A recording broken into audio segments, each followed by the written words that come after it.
Namaskar. Welcome to another episode. Uh, Actually, we are doing this special episode for Uttar Pradesh and talking about the sixth phase of Uttar Pradesh. Sixth phase, very, very important. Six yogi ministers, six yogi ministers are in the fray. They say the sixth phase is going to favor Bharatiya Janata Party. Bharatiya Janata Party is supposed to be the favorite as far as sixth phase is concerned. So sixth phase, very, very important. So let's go right and talk to our expert panelist and our expert colleague, uh, Anand Varjanji. Singh Saab, Namaskar. How are you? Namaskaram. Namaskar. Namaskar. So, sir, sixth phase, how is it looking? Sixth phase, like you said, there are six yogi ministers who are in the fray, and Yes, sixth phase it seems favors the Bharatiya Janata Party. How is it looking? yes. I will also tell you. I mean, these are six ministers and plus chief minister himself. So that makes it seven people. Uh, 7 people, Yogi correct. ji, Surya Pratap Shahi, Jai Pratap Singh, Satish Chandra Devedi, Upen Tiwari, Sri Ram Chauhan, Jai Prakash Nishad. They are fighting elections for this phase. And also, don't forget there is a very important person also fighting in the who's going to elections this way. Swami Prasad Maurya, the game Correct, changer, the game correct. changer of the in the center. I will take him as the game changer. He is also going to, his constituency is also going to vote in this phase only. Now, let us.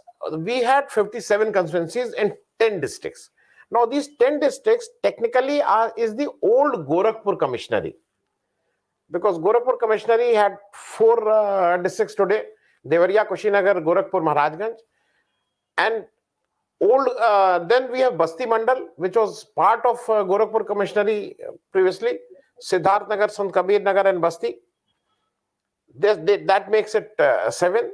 And then we have Balrampur from the Devi Patan Mandal and Ballia from the Azamgarh Mandal. That makes and Ambedkarnagar from the Faizabad Mandal. So this makes it 10 districts.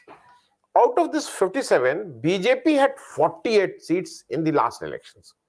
BSP had 4, Samajwadi Party 2, Congress 1, and Independent 2. One of the independent was that Amar Mani's son Aman Mani, who fought from Northanwa, Maharajganj district, and he, generally he sailed with BJP. I will say he never formally joined BJP, but he was seen there in the chief minister public meetings, sitting in that on that munch and things like that. So this is the position.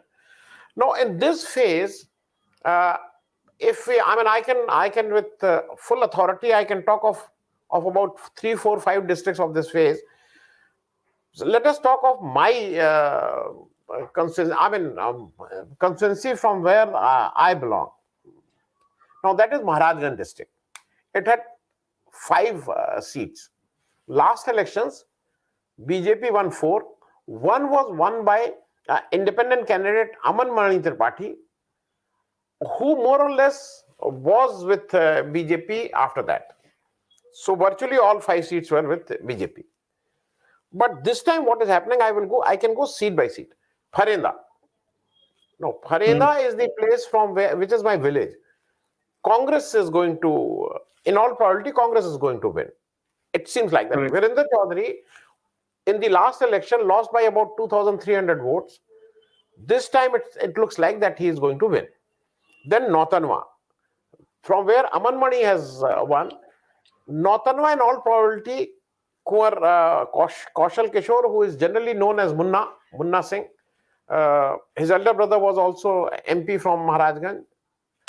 He is fighting on a SP ticket, and the way it seems that he is going to win. Then we go to Siswa. Now, Siswa is one seat where Prem Sagar Patel of BJP is, in all probability, is going to repeat. He is going to win again, though he is not at all at good terms with the local MP who is now a minister, Pankaj Chaudhary. But somehow Prem Sagar Patel has his own clout, and because of the poor selection of candidates by other parties, he is in a very driving position and is, in all probability, is going to win. Then we have Maharajganj, which is a reserve constituency. Now, Maharajganj, a very typical thing has come up. Nirmesh Mangal, who fought on a BSP ticket for last 3 elections, never won. He has a lot of sympathy. He's fighting as an independent candidate. Now, people say that he is going to change the game. He might win, or he might make it. He might ensure that someone loses. So it is a tough fight in Maharajganj. Paniera, in all probability, Samajwadi Party, that Krishna Singh Sathwar is going to win in all probability. So out of 5, we can with 2 seats definite to SP, 1 seat definite to BJP, 1 seat more or less definite to Congress, 1 seat is keen contest. When I'm telling you this is that 5 out of 5 was the 4 out of 5 was the last score. Same with Siddharthnagar. I can again tell you about the details of Siddharthnagar, but last time also Siddharthnagar was 5 out of 5, 4 seats by BJP, 1 seat by Apna Dal. This time it is not going to happen like that, because again 1 seat Pappu Chaudhary from Shoratgarh, more or less he's certain on a Congress ticket. Then Kapil Vastu, Vijay Paswan, more or less certain on Samajwadi Party ticket. Then Basti, which was at one which was thought that it is certainly that BJP is going to win this seat. This time it is not happening like that, because the local Raja Basti, Jai Pratap Singh is fighting. He's a minister also, a very clean image, a good person, a lot of goodwill in the area. But Monu Dubey is fighting against him on a Samajwadi Party ticket. And it seems that Monu Dubey is fighting a very good election. So I will not be surprised if the result goes either way, Jai Pratap Singh or Monu Dubey. Then we have Itwa. Now, Itwa, surprisingly, is a 3-way contest. Itwa is the same seat, if you remember, Khurshid from the Congress. Then Mata Prasad Pandey, who was the speaker in the last Vidhan Sabha, 2012 to 2017. Now, he is fighting on a SP ticket. And then we have Satish Chandra Dwivedi, another minister, and the same minister whose younger brother got an employment under certain quota, and then he resigned and things like that. He's the same minister. And one seat is where it is very surprising that Raghavendra Singh, who last time won on a Bhajpa ticket by about 274, about 274 or 300 votes. This time, the woman who was number 2, some Khatun, she fought on a BSP ticket. This time she's fighting on a Samajwadi Party ticket. So the contest is very keen. And Raghavendra is supposed to be one of the very close associate of Yogi ji. And this time also, he has given that famous statement, and the election commission has barred him for 24 hours. कि जो Hindu vote नहीं करेगा वो ये समझेंगे कि उसके रगों में मुसलमानों का खून दौड़ रहा है. He is used to of giving all these statements, and election commission has barred him for 24 hours. So in my opinion, certainly 48 out of 57 is out of question. In my opinion, BJP is 49%, Samajwadi Party, Gathbandhan and Congress and BSP is 51%. If you talk in terms of who is going to win how many seats. So 51%, BSP constitutes of how much of this 51%, Singh sir? Last time BSP had 4 seats. Now, what I feel is that BSP might have the same 4 or 5 seats. BSP is not going to make it from 4 to 10, because it is the Samajwadi Party Gathbandhan who is doing exceedingly well. Congress, which won only 1 seat in the last election, their state president Lalu won from one of the local seats there in Deoria, Kushinagar. This time Congress is expecting more seats only in these 3 districts, like Pappu Chaudhary in Siddharthnagar, Virender Chaudhary in Farenda Maharajganj, then Akhilesh Pratap Singh, their old spokesperson, uh, recently people might remember his own nephew who died in that helicopter accident. He was the pilot who was going with the serious Rawat. His real nephew died in that. So Akhilesh has been MLA from that constituency. So Akhilesh is more or less certain. These three seats are certain. The state president Lalu seat is not very. You cannot say that it is certain. Though SP is not has not fielded any candidate from there, but it is a contest. So in these three districts, I will say, as you said, BSP maybe 4 to 6. Congress might cross five seats from this in In this these particular 10 districts area. Yes, they might correct. cross 7. And Samajwadi Party is, because what is happening, it is a bipolar elections. I mean, somehow BJP versus Samajwadi Party. At local level, certain candidates, because of their performance, because of their connect with the local people, because of certain other things, they might come up with some results, but otherwise it is a bipolar contest. Okay, sir, tell me. I want to ask you this question: why is Eastern Uttar Pradesh having so much criminal elements in politics? 21% of the candidates faces serious criminal charges. Why is it that it happens in Eastern Uttar Pradesh? If you ask me a very straightforward question, this, whatever you call it a criminal element, it is an industry for us. We don't have industry. We don't have industries. We don't have both. So we treat it as an industry. Like a lot of people. I mean, I'm on a very serious note. If you remember about 40, 50 years back, politics was supposed to be a social work, something extension of someone who is doing a social work. Today, politics is a hardcore business. I will invest 5 crores. End of the, well, I must get 5 crores plus. What that plus is, I don't know. But today, politics is business. You will see most of the candidates of all the parties have a contract. They are contractors primarily. They are not social workers. Most of them are having some contract or having some business, because again, education is a business today. So you will find that a lot of these candidates have their own colleges, engineering colleges, things like that. So things have changed, and that is why it is on a very serious note that this nation, this state must understand that if you don't develop Eastern UP especially, things are not going to change for the country.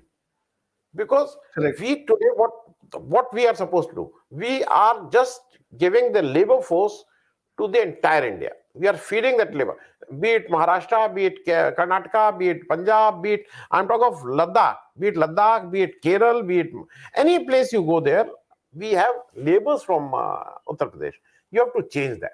Unless and until you change the basic, unless until you come with industrialization, unless until you come with the very basic ground realities, you must. I mean, the decision makers must understand the ground realities. Otherwise, the basic structure is not going to change. But sir, why Eastern Uttar Pradesh? Why not the same with Western Uttar Pradesh, for instance? No, it will be a debate on a very different way. Primarily, I will again say the basic terrain, the basic ecosystem of Eastern UP and Western UP are absolutely different. Eastern UP is the basin of Ganga basin. Now our land is very fertile. I still remember about 20, 30, 40 years back, we used to say it at Thukona. With a bamboo, we can get water at 10 feet, 20 feet, 15 feet. That is the general thing we used to get water. Now in Western UP, at the same point of time, you get water at 200 feet, 300 feet, 400 feet. People had to walk 10 kilometers, 5 kilometers to get the water. So survival was not that easy. So they understood the meaning of labor. In our area, from where I'm in Eastern UP, the crop. I mean, I'm digressing from the main issue. The crop is this, that you have a crop where you say ki Ruponi, where you transplant the paddy plant and then you get a better yield. And then we have Chitkona, where you just throw seeds like that. It was happening about 30 years back. Western UP never did that. They did a very scientific cultivation. Things are improving. I must say things are improving. But the density of population, the general unemployment, lack of industry, I mean, all these are making together we are not being able to develop at the pace, at the rate at which we can catch up with the rest of the state, at least. Also, the fact that Eastern Uttar Pradesh has more political parties than Western Uttar Pradesh. The number of political parties that comes from Eastern Uttar Pradesh are huge, isn't it? Yes, of course. Because again, as I told you, I mean, Eastern Uttar Pradesh and Bihar, more or less, our characters is quite similar to Bihar and Eastern Uttar Pradesh. We are politically very aware. We have views on everything, right from Ukraine to UN to everything. We have a very strong views. We are aligned. When the election comes, it is a festival for us. All this is happening, and I will again say, basically the unemployment, basically Correct. Quick two questions, Singh Saab. I've got exactly 6 minutes more to go. Quick two questions. One is, you see, a lot of experts in our channel, even in our discussion, Singh Saab, say that this election, especially this Uttar Pradesh election, is not predictable.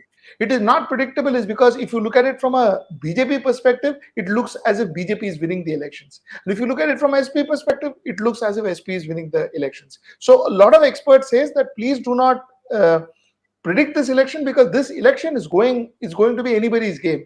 Okay, what is your opinion on that, Singh Saab? First of all, we must not predict. I fully agree with this. One should not predict, but one must analyze. One must analyze. And what is happening, if we are analyzing it, we are analyzing what are the points on which BJP can get votes and what are the points because of which BJP will not get votes. Same way, what are the points which is making Sapa or Akhilesh attractive and what are the points because of which SP and Akhilesh are not getting votes. We have to analyze that. I'm not predicting. If you go, I mean, I will just very quickly, I will sum it up. Now, if you talk of BJP, they have that Labharthi beneficiary. I mean, they say we have a very strong people with us who have been benefited by our government schemes. So they will vote for us. This is one. The second pitch on which they are playing and which is important for them is the law and order, which they say that we have a better law and order as compared to other people. Now, these two things are there. Hindu-Muslim on which they used to play previously is not working this time. Things which are not working against them, I will again tell three things. Kisan agitation, yes, it has worked against BJP because BJP, not only that, BJP has been seen that people who were not bothered about the Kisan and they used words which were not correct. The second was corona mismanagement. And third, I'm making responsible the so-called Godi media, the so-called media controlled by BJP, because they always give them a very rosy picture that people are very happy, people are only talking in favor of you, and that connect with the ordinary people. BJP somehow lost that thing because the media was not transparent, media was not honest. Had it been media had been honest, they should have told them and they should have warned them that Kisan agitation or corona management is not working properly. Please do something. But our own media, I mean, I will just give you a very small example. Yesterday, Varun Gandhi makes it he tweets and he says that something on the Ukraine crisis, and then he says, "Apada mein afsar mat banaye." Don't make opportunities in a crisis. And he was hitting towards the BJP or the Prime Minister, Modi ji. And Varun Gandhi is very consistent. For last 5 years, he's talking, at times he's criticizing, asking questions, criticizing his own government. on various issues. Now, on the first one, to jump and defend BJP and to ridicule Varun Gandhi was Rubika Liaquat, a media person. Now, she had no business to do that. She said, "No, no, aap bhi." I mean, she those tweets are there. I mean, you can check with those tweets, because this is what it was. The media was throughout this for at least last 3 years and last 5 years are behaving like a spokesperson of BJP, and they are also responsible for making this condition of BJP so that people are angry with them. Now we come on the Akhilesh side. Why people are voting Akhilesh? Because it is a Tina factor. People feel if I have to get rid of BJP, the only alternative is Akhilesh Yadav and his Samajwadi Party, and that goes without saying for Muslims and Yadavs also. So they are and bloc rallied behind him. This is number one. The number two thing is that Akhilesh, that social structure thing which they said, OBC and this going with them and this caste voting with them, he has done it homework well, and he is working on it. Why people should not? Things which are working against Akhilesh Yadav. Number one, law and order. It is generally felt that law and order during SP regime is not up to the mark. Akhilesh has to work something on that, because if I mean, with a big if he gets an opportunity to rule Uttar Pradesh for next 5 years, law and order will be his testing ground. And the second part, which is not working against Akhilesh, is he's all alone. Somehow, I still feel that he should have called Jayant Chaudhary and things like that for the rest 5 phases of election. Jayant Chaudhary is not active, which I still feel Jayant Chaudhary carries a lot of goodwill, because Akhilesh has managed to get rid of his own family, but in process he has also neglected people like Jayant Chaudhary. I still feel that Jayant Chaudhary should have been used more wisely, I will say. So, Singh Saab, then I want to ask you, phase 1, phase 2, it is widely speculated that SP did well. Phase 2, phase 3, phase 4, which you had also mentioned that it's going to be a very crucial phase for Bharatiya Janata Party. Phase 3, phase 4 also, it is widely speculated. I use the word widely speculated that SP did fairly well. Okay. Phase 5, phase 6 are the, you said phase 6 and phase 7 will be the most detrimental factor to the final election. So obviously, because it's last 2 phases, and secondly, it is around 111 seats in totality. Now, Singh Saab, what is your take? How do you think phase 6 and phase 7 is going to go? I'm still of the opinion that SP is going to do much better than BJP in phase 6, and much better than BJP in phase 7. Because phase 7 is I always say, please remember, even in those days in 2017, Azamgarh, SP 8 seats out of 9. 8 seats out of 9. So that is the most strong area of SP is now will be in phase 7. But phase 6 also, SP is going to do much better than BJP as far as my analysis is concerned. I'm not predicting. I must say, I'm not predicting. People say that if you see that these days the trolls are coming and telling that "Aa jana 10 तारीख को देख लेंगे 10 तारीख को," all these things are coming. But these are my analysis. Most of the time, my analysis on the analysis part, I feel I do a fairly decent job. People talk of 2019. I still hold that the analysis was made before Pulwama and Balakot. Pulwama and Balakot, the way it was used for election, for which even the one of the election commissioner Lavasa has said that it was something wrong. He has made 11 observations on that, which somehow never came for discussion. But I am still of the opinion that we are making analysis, which we feel that on 10th also we will be able to defend that. And if anything, I mean, if we are feeling that Samajwadi Party is leading today, And if it is defeated, then we'll see. I mean, we'll see where we went wrong. Nothing wrong. Correct. Absolutely. So, like you rightly said, Singh Saab, concluding that these are just analysis. These are not predictions. We have no crystal gaze that you can watch and give predictions. But these are analysis. This is what you feel sitting where you sit and with your team on ground, and based on a lot of people's inferences that we spoke about. So that's what it is. Thank you so much, Singh Saab. Thank you so much for this insight. We will catch again on Sunday. Yes. My apologies for Beyond Headlines, Beyond and headlines. we will talk about it. Thank you so much. Thank you. Thank you.